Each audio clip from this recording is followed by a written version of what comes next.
A raíz de la presión social que se genera en Bucaramanga, se le niega la licencia ambiental a la Grey Star, ahora Ecooro, por parte del Ministerio de Ambiente, y nosotros, pues eso es un triunfo de la movilización social, de la presión social consciente en defensa de nuestro territorio, porque Santurbán, como les venía diciendo, es un ecosistema de alta montaña, es un páramo, uno de los 37 páramos del país.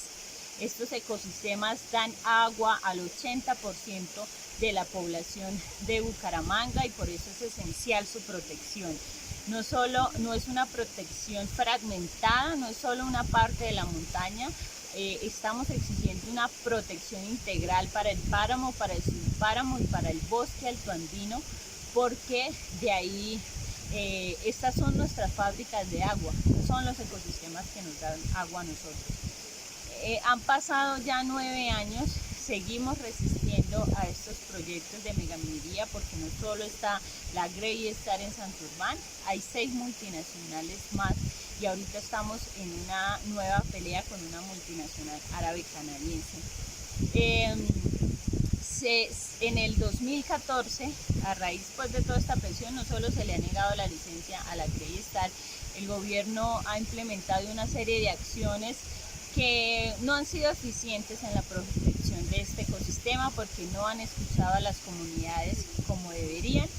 Esa es, por ejemplo, la delimitación de Santurbán que se da en el 2014, que fragmentó la montaña para legalizar la presencia de las multinacionales allá, sin contar con la participación de las comunidades de acá, de la zona de influencia directa, y tampoco de las comunidades de Bucaramanga. Por eso nosotros la demandamos, porque planteaba una cosa bárbara.